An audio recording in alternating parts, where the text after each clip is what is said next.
इस न्यूज के प्रायोजक हैं अर्थ डायग्नोस्टिक मधुबन उदयपुर। नमस्कार दोस्तों, कई बार ऐसा होता है कि कोई सुर्खियां लेने के लिए कुछ भी कर सकता है और किसी के पास में मजबूरी में सुर्खियां आ जाती हैं। और ऐसे ही हैं हमारे उदयपुर नगर निगम के एक पार्षद, जो भले ही कितने अच्छे काम कर लें लेकिन जब भी बुरा करते हैं सुर्खियां उनके नाम आ जाती हैं। जी हाँ, हम बात कर रहे हैं संजय भक्तानी जी की। हाल ही कुछ दिनों पहले प्रतापनगर चौराहे पर एक विवाद हुआ था और उसके बाद में इन्हें एक रात थाने में काटनी पड़ी। हम जानेंगे संजय भक्तानी जी से क्या हुआ था उस दिन, बताइए आप। मनु भाई, उस दिन ऐसा कुछ नहीं हुआ था। जो दो गर्ल्स थी और एक बॉयज था, मेरे ड्राइवर से उनकी कोई गाड़ी पार्किंग को लेकर नोकझोंक हुई थी। हाँ, ये जरूर बात सत्य है कि मेरे ड्राइवर ने कुछ उनको गलत शब्द बोल दिए, क्योंकि एक पूजा सोलंकी करके दीदी हमारी, वो क्या लड़के जैसे बाल वगैरह स्टाइल उनकी वही थी, तो वो लड़का समझ के बोला था। उस बारे में हमने सॉरी भी मांग ली थी। सॉरी मांगने के बाद मैं ड्राइवर ने मतलब सॉरी मांग ली। वो दीदी मेरे पास भी आया, मैंने कहा दीदी सॉरी अगर कुछ बोल लिया हो तो। उसके बाद 15 मिनट में वो दीदी भी अपनी गाड़ी में चले गए, हम भी अपनी गाड़ी में बैठे थे। 15 मिनट के बाद जब मैं मेरे घर की तरफ जा रहा था तो पुलिस थाने की गाड़ी है और उसने मेरे को रोका। उसमें एक लाल सिंह करके हेड कांस्टेबल थे। उन्होंने कहा उस महिला ने आपके खिलाफ 100 नंबर पर कॉल किया है, आपको थाना चलना पड़ेगा। जबकि वो लाल सिंह जी स्वयं भी मौके पे थे। जो होटोक हुई थी उन्होंने खुद ने देखा है कि ऐसा हमने कोई छेड़छाड़ी नहीं की, कोई इस तरह का अभद्र व्यवहार नहीं किया। जब मुझे रोका तो लाल सिंह जी ने मुझे बोला, मैंने कहा लाल सिंह जी ऐसी कोई बात हुई नहीं, आपके सामने है यार, समझा दो उनको या फिर मैं मॉर्निंग में आ जाऊंगा। लाल सिंह हेड कांस्टेबल मेरा हाथ पकड़ के मेरे को बोला, पास्टर साहब नाटक करने की जरूरत नहीं, गाड़ी में बैठो। इस बात को लेकर मेरी बहस हो गई। अगर वो हेड कांस्टेबल है, मैं भी जनप्रतिनिधि हूं। सबसे बड़ी बात, ऐसी कोई भारी मतलब गंभीर कोई हमारी बात हुई, नॉर्मल हॉट हुई, तो इसके लिए उनको भी समझना चाहिए था। फिर मुझे वहां पे थाने ले गए, फिर को 101 में पाबंद किया। सुबह मुझे पता पड़ा कि वो जो दो बहनें थी उन्होंने मेरे खिलाफ रिपोर्ट दी है थाने में, परिवाद दिया है। परिवाद के बाद मुझे पता पड़ा कि एफआईआर दर्ज की। उन दोनों बहनों से मेरा संपर्क हुआ। जब मीडिया में आया तो उन्होंने भी मुझसे संपर्क किया कि भैया ऐसी कोई बात नहीं हुई थी और हमने इस तरह की कोई रिपोर्ट थाने में आपके खिलाफ नहीं दी है। अब पुलिस ने ऐसा क्यों किया मुझे नहीं पता।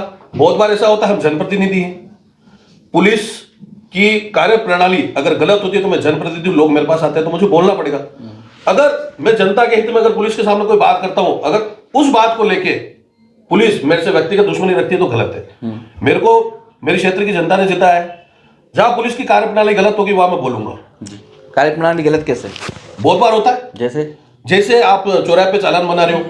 अब मैं आपको बताता हूं, रिसेंटली 3 बच्चों की डेथ हो गई थी, मेरे आंखों के सामने डेथ हो गई थी। ब्रिज के नीचे पुलिस वाले चालान बनाते हैं। मैंने कई बार एसएचओ साहब को मैंने कहा साहब ब्रिज के नीचे मत बनाओ, ब्रिज क्रॉस करके आप बनाओ चालान, ठीक है। वो बच्चे मेरे आंखों के सामने, ठीक है, 3 बच्चे थे, 3 सवारी अलाउ नहीं है। पुलिस अपना काम करे, पुलिस के कार्य में हस्तक्षेप नहीं करता। उन बच्चों ने, पुलिस जब उसको दूर से देखा पुलिस वाले हैं तो वो डर गया। डरने के बाद उस बच्चे ने अपनी गाड़ी स्कूटी अहमदाबाद रोड पे, इधर ट्रक जा रहा था, 3 बच्चे मर गए।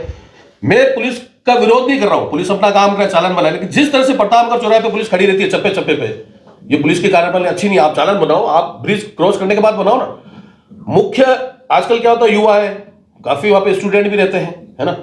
स्टूडेंट जेब में पैसा हो या नहीं हो, पुलिस चालान बनाती है। या फिर एक आम आदमी भी हो, गरीब आदमी हो, ठीक है ना, तो पुलिस को वो देखता है जैसे, और उसके मन में एक भय आ जाता है कि मेरा चालान बनाएंगे तो वो कहीं भी अपने आप को डाइवर्ट कर लेता है। और प्रतापगढ़ शहर का मुख्य चौराहा इतना ट्रैफिक रहता है, तो इस तरह की दुर्घटनाएं होती है तो मुझे भी दुख होता है। अगर मैं इसमें पुलिस के खिलाफ बोलता हूं और पुलिस व्यक्तिगत द्वेष भावना रखते हुए मेरे खिलाफ मुकदमा दर्ज करती है तो ये पुलिस पे भी कहने के सवाल निशान होता है। उच्च अधिकारियों को भी इसमें संज्ञान लेना चाहिए। आप मुख्य चौराहे, आप सीसीटीवी कैमरा लगाओ ना चौराहे पे, सीसीटीवी कैमरा लगाओ, पुलिस की कार्यप्रणाली देखो ना। आप इस ब्रिज के नीचे 2 पुलिस वाले खड़े, इधर 3 खड़े, इधर 1 खड़ा है, उधर मंडी, क्या तो गलत ही है ना। चालान बनाने के लिए हमारा थोड़ी करे, लेकिन ऐसी व्यवस्था बिठी जाए कि किसी कभी इस तरह की जनहानि नहीं हो। मेरे कहने का मतलब ये। उस रात क्या हुआ था फिर आपके साथ में? उस रात कुछ नहीं हुआ। फिर उसने, लाल सिंह जी ने मुझसे पूछा तो मैंने कहा लाल सिंह जी आपके सामने हुई थी, वो भी चले गए, हम भी निकल रहे घर पे, क्या हुआ? तो उन्होंने बोला 100 नंबर पे उन्होंने कॉल किया है, आपको थाना चलना पड़ेगा। इस बात को लेकर मेरी उनसे होटोक हुई थी, मैं मानता हूं। अब उन्होंने व्यक्तिगत द्वेष भावना रखते मेरे साथ दुर्व्यवहार किया तो कोई भी आम आदमी भी होगा तो होटोक तो होनी। बस, और 151 मेरे को बंद कर दिया। न तो मेरे, न इवन मेरी बात सुनो, कानून के अंदर लिखा हुआ अगर मुझे उन्होंने गिरफ्तार भी किया तो मेरे घर पे तो फोन करने देते, न तो मुझे मेरे घर पे फोन करने दिया, न मेरी कोई डायबिटीज की मेडिसिन लगती है चलती वो किया। अब इन्होंने ऐसा क्यों किया कि व्यक्तिगत है, कुछ बहुत सारे रीजन है, बहुत सारे रीजन है, बताऊंगा मैं आपको। आप जनप्रतिनिधि हैं, कांग्रेस से पार्षद भी रहे हैं आप, सिर्फ गौरव प्रताप सिंह को छोड़ दिया जाए तो कोई भी आपके समर्थन में सामने नहीं आया, क्या कहेंगे? देखो, समर्थन में तो ऐसा कुछ नहीं है। समर्थन में वहाँ तो गौरव प्रताप जी मेरे साथ थे, मेरा अनुज जी मेरा भाई है, पुराना है, लेकिन नहीं आया तो कोई बात नहीं। उनके मन में क्या चल रहा है मुझे क्या पता। आपने बीच में एक घोषणा भी की थी कि आप भारतीय जनता पार्टी में जा रहे हैं और योगी जी आपको पार्टी के अंदर लेंगे। बिल्कुल, मेरी बात हुई थी योगी जी से, वहाँ से मैसेज भी आया था। फिर मुलायम सिंह जी की डेथ हो गई थी तो फिर उन्होंने मुझे कहा कि अगली तारीख आपको दी जाएगी, लेकिन फिर कुछ मेरे पारिवारिक कारण थे, मेरी मदर की तबीयत ठीक नहीं थी और इस कारण से फिर फेस्टिवल आ गया था दिवाली का, तो उसके बाद न तो मैंने उनसे संपर्क किया ना उन्होंने मुझसे अब तक कोई संपर्क किया है। ठीक है, अब भविष्य में क्या सोचते हैं आप? भविष्य में तो कोई टिप्पणी नहीं करेंगे, उन्होंने देखते हैं क्या है। फिर भी कांग्रेस में जाएंगे, भाजपा में जाना है? देखते हैं, इस बारे में मैं कोई टिप्पणी नहीं करना चाहता जी। लाल सिंह ने मेरे ऊपर, अब मेरे को याद है 24 तारीख की घटना है, दीपावली के दिन लाल सिंह ने मेरे खिलाफ ये षड्यंत्र क्यों रचा मुझे समझ में आ गया। हम प्रतापनगर चौराहे पे, मेरा एक फ्रेंड है ब्रजेश्वर, उसके घर के बाहर बैठा हुआ था मैं कार में। प्रतापनगर चौराहे की तरफ से एक लड़का भागता हुआ जाता है, बचाओ बचाओ बचाओ। काफी पब्लिक इकट्ठी हो गई, उसके पीछे 2 जने और भागे, जीजे नंबर की गाड़ी थी, तवेरा टाइप की कोई, तो 2 जने और भागे, तो वो बच्चा का बचाओ बचाओ बचाओ, तो उस बच्चे को पब्लिक ने कवर कर लिया। फिर मैं मौके पे गया, काफी लंबी चौड़ी स्टोरी, मौके पे गया तो मैंने उससे पूछा क्यों भाग रहे हो आप। राज मीणा उसका नाम था, मैंने उसको पानी पिलाया। आप चाहो तो पूरी कॉलोनी वाले वहीं थे, 40-50 जने। तो उस लड़के ने बोला भैया मेरे को ये अपने कोटा से अपहरण करके लाए हैं। मैंने कहा क्यों लेके आए कोटा से अपहरण करके आपको? कि भैया हमारे पैसे का लेन देन है, ये गुजरात से है, सूरत से है, कहीं से भी है, लेकिन मेरे को अपहरण करके लाया, मेरे को रास्ते में बहुत मारा है और आप कृपया करके पुलिस को बुलाओ, इनको जान से मार देंगे। हमने पुलिस को सूचना दी है, पुलिस मौके पर आई। उस दिन लाल सिंह जी थे, लाल सिंह जी को हमने बच्चे को सुपुर्द किया। वो जो 5 दूसरे जो गाड़ी में थे बंदे, उनको भी हमने पकड़ के पुलिस को सुपुर्द किया। आज मैं जनप्रतिनिधि हूँ, वो राज मीणा नाम का जो लड़का था उसका अपहरण करके लाए हैं, सारी पब्लिक जानती है। तो लाल सिंह जी से अगले दिन मैंने पूछा खाली कि लाल सिंह जी रात को जो बच्चे को लेके आए थे वास्तविक मामला क्या था, आप समझे। लाल सिंह जी मुझे कहते हैं कि आप मेरा अधिकारी थोड़ी हो गया, आप कौन होते पूछने वाले? क्या पूछने का अधिकार नहीं? मुझे पूछने का अधिकार है नहीं। मेरे पास मैसेज पड़ा है अभी, एडिशनल एसपी साहब को ही मैंने मैसेज किया 24 तारीख को, आप देख सकते हैं कि साहब इस तरह की कोई घटना हुई है, इस मामले पर आप संज्ञान लें। अगले दिन मुझे कुछ नेगेटिव न्यूज मिली कि लाल सिंह जी ने उनको क्यों छोड़ा, क्या छोड़ा, उस बारे में मैं नहीं करना चाहता किसी की, ठीक है, अपनी कार्यप्लान नहीं। तो इतना भी पूछने का मुझे अधिकार नहीं है क्या कि उस बच्चे के साथ वास्तविक क्या हुआ था? आपने कोई कार्रवाई नहीं की और उस बच्चे को कहाँ छोड़ा, वो लोग कहाँ गए, किसी को कुछ पता नहीं। चलिए, अंतिम सवाल है अपने वार्ड की जनता से और जो भी उदयपुर न्यूज़ के दर्शक हैं उनसे क्या कहना चाहेंगे आप? उदयपुर न्यूज़ को कौन नहीं जानता है? उदयपुर न्यूज़ तो आज उदयपुर संभाग क्या पूरे राजस्थान में सब जानते हैं। मनु भी आपकी कार्यप्रणाली अच्छी है, जो वास्तविक घटना होती है वो आप दिखाते हैं। और मैं क्या, आपके 2.5 लाख तो सब्सक्राइबर है, बहुत अच्छी बात है, लेकिन मीडिया वालों से ये कहना चाहूंगा कि जब तक मीडिया की गलती नहीं है, जो पुलिस बोलेगी वो छापेगी, लेकिन आज मेरे ऊपर इतना बड़ा आरोप लगा, आप समझे। एक बार तो मेरी छवि कहीं ना कहीं खराब होती है। और राजनीति के अंदर ऐसा होता है कि लोग, जब आप हाइट पकड़ते हो ना तो लोग आपको नीचे गिराने की कोशिश करते हैं। मेरी जिंदगी के अंदर आज तक मैंने कुछ गलत नहीं किया, मेरे ऊपर आरोप पहले भी लगे हैं, राजगरा बाधा के भी मुकदमे लगे, आप समझे भाई। जलदाय विभाग ने लगाया, बिजली विभाग, तो मैंने क्या गलत किया भाई? पानी नहीं आएगा तो जनता के लिए मैं लड़ा हूं। मैं तो जनता को मेरे ये कहना चाहता हूं कि जनता ने मेरे को चुना है, 3 साल हो गए, 2 साल और है मेरे पास, और 2 साल तक मैं जनता के लिए लड़ूंगा। हम पानी के लिए लड़ते हैं तो हमारे ऊपर राज कार्य का बाधा का मुकदमा लग जाता है, हम बिजली के लिए लड़ते हैं तो हमारे ऊपर राज कार्य का बाधा का होता है। ये गलत है, आप समझे मेरी बात को। आज मेरे क्षेत्र में आप क्षेत्र वालों से पूछ लो, जो समस्या थी पानी की, अगर मैं जनता के लिए नहीं लड़ता, आज मेरे क्षेत्र में पानी की जलापूर्ति बराबर हो रही है। 2 साल तक जनता परेशान रही, तो राजनीति में इस तरह की तो होती रहेगी। आज 19 नवंबर है, आज ही के दिन आप जीते थे। जी जी बिल्कुल। 3 साल हो गए हैं, अब वार्ड की जनता को क्या कहना चाहते हैं? इतना बड़ा आपके ऊपर आरोप लगा, फिर भी जनता का क्या आपके प्रति रुझान है या जनता क्या कहती है? देखिए, जनता सब जानती है। आरोप लगा तो उन बेटियों ने आज बयान भी दे दिया कि ऐसा कुछ हुआ ही नहीं था, है ना। जो वास्तविकता थी वो बेटियां बता देगी। जो लोग मेरे विरोधी वो तो मेरी बुराई करेंगे, उसमें तो कोई बात ही नहीं, कोई भी इंसान हुआ, लेकिन जो लोग मुझे व्यक्तिगत जानते हैं वो लोग तो आज भी मेरे पक्ष में है। उनको पता है कि संजय भक्त ने ऐसा कर ही नहीं सकता। मैं तो महिलाओं का सम्मान करता हूँ जी। नॉर्मल होटो को अगर इस तरह का षड्यंत्र पूर्वक रच के और उनसे जबरदस्ती जो भी लिखवाना है या जो भी किया तो ये गलत है। ऐसा किसी जनप्रतिनिधि के साथ नहीं करना चाहिए। परिवार सबका होता है, लेकिन हर दुख मुझे भी हुआ इस चीज का। बाकी एक चीज मैं आपको कहना चाहूंगा, सिद्धू मूसेवाला का गाना है 295, अच्छा, वो सुन लेना, सारा पता पड़ जाएगा आपको जी। ठीक है। ठीक है, तो संजय बख्तानी जी सिद्धू मूसेवाला के फैन भी हैं, ये अच्छी बात है। उस रात को क्या हुआ था उसकी हकीकत हमने संजय बख्तानी जी से जानी। अब आगे हम उन दोनों युवतियों से भी जानेंगे कि आखिरकार उस रात को हुआ क्या था और असलियत क्या थी और क्या लिखवाया गया। हाल ही हमने संजय बख्तानी जी से उनकी हकीकत जानी कि शुक्रवार रात और देर रात और शनिवार के बीच में क्या कुछ हुआ था। अभी हमारे साथ वो दोनों युवतियां भी हैं जो उस दिन गवाह भी थी और उनके साथ इस तरह का मामला हुआ। हम जानेंगे। सबसे पहले आप अपना परिचय दीजिए। मेरा नाम पूजा सोलंकी है, मैं नाथद्वारा से हूँ। और मैं उस दिन, हालांकि ऐसा कुछ हुआ नहीं था, हम लोग नाथद्वारा से उदयपुर आए थे। भुआना में अपना फ्लैट ले रखा है, वहाँ पे समथिंग 11:30 बज रही थी। कोई चाय वाला खुला नहीं था, तो मैंने सोचा प्रताप नगर पे खुला रहेगा, तो हम लोग प्रताप नगर गए चाय पीने। हम लोग वहाँ चाय पी रहे थे, तो मैंने गाड़ी पार्क की, तो एक गाड़ी मेरे पीछे खड़ी थी। हम लोग साइड में ही चाय पी रहे थे, तो उस गाड़ी में, हालांकि अब मेरी लुकिंग ऐसी है तो सबको लगता है लड़का है, तो हम वहाँ रुके थे। तो उन गाड़ी में जो ड्राइवर था उनका, उन्होंने कुछ अपशब्द बोल के ऐसे बोला, ये गाड़ी किसकी है। तो 2 बार सुना था, तीसरी बार हम उस गाड़ी के पास गए, तो हालांकि वो संजय बख्तानी जी तो पार्षद थे, अभी परिचय हो गया है, उन्होंने हमें सॉरी भी बोल दिया था। उनका जो ड्राइवर था उसने हमसे अपशब्द में बात की थी, उस ड्राइवर से भैया ने सॉरी भी बुलवा दिया था।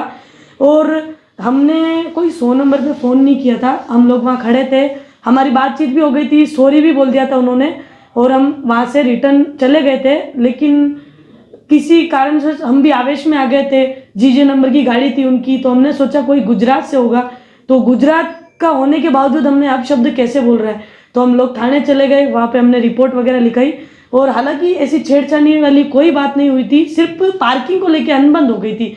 जो उन पे झूठे आरोप लगा रहे हैं कि उन्होंने छेड़छाड़ी की, ये वो, तो ऐसा कुछ नहीं है।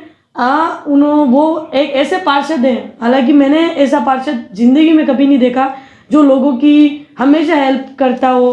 2 बजे फ़ोन करना, फिर भी मतलब ऐसा है कि 2 बजे जीतने के बाद सब चेंज हो जाते हैं कि अब तो जीत गए, अब क्या करना है। लेकिन वो हालांकि ऐसे पार्षद है कि जिन लोगों ने उनको जिताया और जो लोग इनके सपोर्ट में, वो कभी भी फ़ोन करते हैं। हमने उनसे नहीं, हम अभी उस दिन हमने रिपोर्ट दर्ज की थी, उसके बाद उदयपुर के जो लोग हैं उन्होंने हमें बताया कि वो कैसे इंसान है।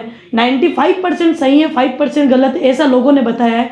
बहुत अच्छे इंसान है। जो झूठे आरोप लग रहे हैं कि छेड़छाड़ी की है, वो भी एक परिवार से बिलोंग करते हैं, उनकी भी एक बच्ची है, कॉलेज में पढ़ते हैं, उनको भी वो जब बाहर निकलते हैं तो लोग कहते ही हैं कि भाई तेरे पापा ने छेड़छाड़ी की है। उन लोगों से बता देते हैं कि ऐसी कोई छेड़छाड़ी नहीं हुई थी, और दीदी आपके पापा ने हमारे साथ कोई छेड़छाड़ी नहीं की। भाभी जी जो सोचते हैं कि, उन्होंने हमसे भी पूछा कि ऐसा हाल वाकई में हुआ हो तो मुझे बताओ। हमने उनसे भी बोला ऐसा हुआ ही नहीं है जो बता रहे हैं। अब मीडिया वालों ने भी गलत आरोप नहीं लगाया, जो वहाँ था वो बताया है, लेकिन ऐसा नहीं हुआ है। तो भैया पे जो आरोप लगाए वो गलत लगाए, क्योंकि वो होता है जो ऊपर जाता है उसको नीचे खींचते हैं। क्योंकि मैं खुद पॉलिटिक्स में हूँ, मैं खुद NSUI से हूँ, ऐसा कुछ नहीं होता है। मुझे पता है जो आगे बढ़ता है उसको लोग 1000 लोग पीछे खींचते हैं, बहुत विरोध में हो जाते हैं, तो ऐसा कुछ नहीं हुआ था। जी आप बताइए, अपना नाम बताइए और क्या हुआ था उस दिन। जी मेरा नाम सुनैना सिसोदिया है। उस दिन कुछ भी नहीं हुआ था। ये मेरा एक भाई था और ये मेरी दीदी, हम तीनों थे साथ में। हम चाय पीने गए थे, मेरे घर से आ रहे थे गांव से, तो हम फिर वहाँ पे गाड़ी की वजह से, पार्किंग की वजह से नोकझोंक हो गई थी थोड़ी बहुत। तो मैं गाड़ी में ही थी, इन्होंने बोला कि बाहर देखो यार वो झगड़े कर रहे हैं, कुछ हर कुछ बोल रहे हैं। तो मैं बाहर गई, मैंने कहा क्या हो गया। हमने ऐसे करके बात करी थी उनसे, तो उनका जो ड्राइवर था निकल के आया बाहर और उसने मेरे से बदतमीजी कर ली। बदतमीजी में ऐसा कुछ नहीं किया था कि उसने मेरे को गलत ही ले लिया, मतलब ऐसा नहीं। उसने मेरे से तू कौन है, क्या है, कहाँ से है, जानती नहीं है हम कौन है, ऐसा ऐसा बोलने लग गया था। तो हमने उसको बोला कि भैया सबसे पहले तो मैं एक लड़की हूँ, मैं क्या हूँ या क्या नहीं वो मैटर नहीं करता है, मैं एक लड़की हूँ, आप मेरे से तमीज़ से बात करो। तो उसने बोला कि ठीक है तमीज़ से बात कर लेंगे, चल निकल यहाँ से, ये और वो फलाना काना। संजय बख्तानी जी ने न तो कुछ उन्होंने कुछ बोला था, ना ही कुछ उन्होंने, उनके मुंह से कुछ शब्द भी नहीं निकला था। क्या पता उन्होंने ड्रिंक कर रखी थी या नहीं कर रखी थी, वो हमें नहीं पता, बट संजय बख्तानी जी हमें कुछ गलत नहीं बोला। लिखा जो गया था रिपोर्ट, उसमें भी छेड़छाड़ का शब्द था, क्या कहेंगे आप? हम उस टाइम आवेश में आ गए थे, आवेश में गुस्सा आ गया था क्योंकि हम उनको जानते नहीं थे कि वो कौन है क्या है। तो ऐसे जानते कोई तो नहीं लिखते आप? नहीं जानते तो हम उनको परिचय मैंने सबसे फर्स्ट बात तो उनके जीजे पार्सिंग गाड़ी, मैंने से सोचा यार कोई गुजरात का आदमी, चलो उसने ऐसा भी बोल दिया, उसके ड्राइवर ने हमें ऐसा बोल दिया, उस समय हम जानते नहीं थे ना उनका ड्राइवर है, हमने तो ये सोचा था कि सब साथ में होंगे। फिर उसके बाद पता चला, जब हमने मीडिया में देखा, हम लोग भी अपने अपने घर चले गए थे, हम घर चले गए, फिर जब मीडिया में देखा कि यार भैया की इतनी बदनामी हो रही है, जबकि ऐसा कुछ हुआ ही नहीं था। छेड़छाड़ शब्द तो आपने लिखा था? छेड़छाड़ शब्द हाँ, हमने वहां पे देखो सर, आवेश में आके लिखा था, लेकिन अब लिखा था वो सब ठीक है, लेकिन छेड़छाड़ हुई नहीं थी, आवेश में आके लिख दिया। तो उस दिन क्या हुआ क्या नहीं हुआ, लेकिन हाँ हम किसी के दबाव में आके भी नहीं बोल रहे हैं कि भाई किसी का फोर्स हो ऊपर से कि भाई मैं एनएसयूआई से हूं, वो कांग्रेस है, तो किसी ने मुझे बोला हो कि भाई दबाव डाला हो, केस हटाओ, ये वो नहीं। केस अगर ऐसा होता, मैं खुद गर्ल्स कॉलेज से प्रेसिडेंट हूँ, ऐसा अगर किसी लड़की के साथ होता तो कोई भी हो, चाहे कोई भी नेता हो, तो हम उसके विपक्ष में खड़े होते हैं, जबकि विपक्ष ऐसा कुछ हुआ ही नहीं था। इसलिए मतलब वो जो मीडिया वाले बता रहे हैं कि संजय भक्तानी ने युवतियों के साथ छेड़खानी की, तो छेड़खानी होती तो हम 100 नंबर पे, उस समय 100 नंबर का कहाँ सोचता, हम खुद ही पहले देखते ना उनको। हम खुद 2 जने थे, भैया थे मेरे साथ, वहां पे 25 लोग और थे, उन 25 लोगों में छेड़छानी कैसे करेंगे? चाहे अगर सुनसान जगह होती कि भाई सुनसान जगह है, छेड़छानी, तो हमें कानून को 100 नंबर दे रखा है, टोल फ्री नंबर फोन करना हमको खुद को पता है, लेकिन ऐसा कुछ हुआ ही नहीं था, तो हम 100 नंबर पे क्यों फोन करते? हम तो बस, उन्होंने सॉरी बोल दिया था, उनके ड्राइवर की गलती थी, उनकी कोई गलती नहीं थी, ड्राइवर ने, वो होता है मेरे लुकिंग से अगर कुछ, बाकी मेरे को सॉरी बोल दिया, मैंने दीदी को बोला, दीदी को गुस्सा आ गया कि भाई आपको गाली कैसे दे दी उस ड्राइवर ने, तो वो अंधबंद हो गई थी। ड्राइवर ने, संजय भक्ता जी ने नहीं कर रखी ड्रिंक, वो मुझे, पर हाँ ड्राइवर ने कर रखी थी, तो उन्होंने बोल दिया। बाकी इसमें संजय भैया की कोई भी गलती नहीं है, जो मीडिया पे बताया जा रहा है वो बिल्कुल गलत है। इतनी रात को चाय पीने जाना कहाँ तक उचित है? क्यों सर, हम गांव क्यों से आ सर, रहे लड़के ही जा सकते हैं क्या? क्यों लड़कियों को कोई मतलब है नहीं, लड़कियां नहीं होती है, जी। जैसे लड़के माँ बाप की औलाद होती है, वैसे लड़कियां भी सेम औलाद होती है भैया। ये तो गलत बात है कि हाँ मैं इतनी तो रात खुद- को लड़कियों मैं को तो नहीं खुद जाना एक चाहिए। दबंग हूँ। नहीं, बुलाना में आपका मतलब फ्लैट ये- है तो कम से कम वो व्यवस्था तो रखनी चाहिए कि चाय नहीं भैया, हमारे आने वाली यहाँ है। अभी शिफ्ट हुआ है फ्लैट, नादवारा हमारे पास सब सुविधा है, वो कोई तकलीफ नहीं। बट वो आप जो ये कह रहे हो ना, इतनी रात को चाय पीने उचित, मतलब यार लड़के कहीं पे भी जा सकते हैं, रात भर बाहर रह सकते हैं, लड़कियां नहीं जा सकती, लड़कियां ये नहीं कर सकती, वो नहीं कर सकती, ये तो बिल्कुल गलत बात है। लड़कियां सब कुछ कर सकती क्योंकि है। हम नादवारा थे ना 2 दिन से, तो फ्लैट पे दूध नहीं था, तो मेरे को पता है कि मेरा रूम पहले प्रताप नगर साइड ही था, तो मेरे को पता है वो प्रताप नगर वाला चाय हमेशा खुला रहता है, तो हम वहाँ चाय पीने गए थे, और छोटी सी नोकझोंक हो गई थी। और अब मीडिया में ये सब कुछ हो रहा है, तो संजय भैया के भी घर पे भी पारिवारिक परिवार से है, उनकी भी एक बेटी है, वो क्यों दूसरों के साथ छेड़खानी करेंगे? और एक राजनीति वाला इंसान क्यों करेगा? उसको राजनीतिक करियर बनाना है, वो क्यों करेगा किसी के साथ छेड़खानी? लड़कियों को बाहर नहीं निकलना, चाय पीने नहीं जाना, वहां नहीं जाना, घूमने नहीं जाना, ये तो गांव के लोगों की सोच है, वो सोच गांव के लोगों की भी सोच चेंज हो रही है। हाँ, वो भी चेंज हो रहे हैं कि हाँ सारी लड़कियां कपड़े पहन सकती है, उनको फुल वो है कि हाँ, मेरे मम्मी पापा ने मेरे को बोल रखा है कि बेटा आप आपके जैसे जीना है जैसे जियो, बस हमारा नाक नहीं कटना चाहिए, एक बात ये बोल रखी है मेरे माँ बाप ने। जी, चलिए अंतिम सवाल क्या कहना चाहते हैं दर्शकों को आप, जो भी हो? मेरा आप सभी से यही विनती है कि जो पार्षद संजय भक्तानी के ऊपर जो आरोप लगाया गया है, वो उसमें सच नहीं, मतलब उन्होंने छेड़खानी तो कहीं की नहीं है, हमारे पार्किंग के हिसाब से अनबंद हो गई थी। और सबसे पहले गलतफहमी मुझे ये थी कि वो जीजे पार्सिंग की गाड़ी थी, मैंने सोचा कि भाई पार्षद बोल रहा है तो है कि नहीं है पार्षद, हमें क्या पता, और हम आवेश में आके चले गए। तो संजय भक्तानी जी के ऊपर जो भी विरोध लगा हुआ है छेड़छाड़ी का, वो बिल्कुल गलत है। उनके वार्ड के वासियों से, उदयपुर वासियों से, पूरे राजस्थान वासियों से हाथ जोड़ के विनती है कि उनके ऊपर जो आरोप लगा है बिल्कुल गलत है, आप उस आरोप पे ध्यान न दें। जी, आप क्या कहना चाहते हैं? बस मैं भी यही कहना चाहती हूँ कि जो गलत था वो गलत था, मतलब ये एकदम सही है भैया, इनकी कोई गलती नहीं थी, ड्राइवर की हल्की फुल्की गलती थी बस। जी, तो हमने संजय भक्तानी जी और दोनों ही युवतियों को आपके सामने बात करा दी, रूबरू करवा दिया है आपसे। उस दिन जो भी हुआ था उसमें किरदार ये तीनों ही थे। उसके बाद में पुलिसिया जांच में क्या कुछ हुआ और उसके बाद में जिस तरह की छवि संजय भक्तानी जी की धूमिल हुई है, वो सामने इन दोनों युवतियों ने भी ला दिया है कि ऐसा कुछ नहीं हुआ था और संजय बगतानी जी ने बता दिया। अब सोचना आपको है कि क्या किसी जनप्रतिनिधि के साथ ऐसा होता है तो हमें किस तरह से उसका समर्थन करना चाहिए। नमस्कार।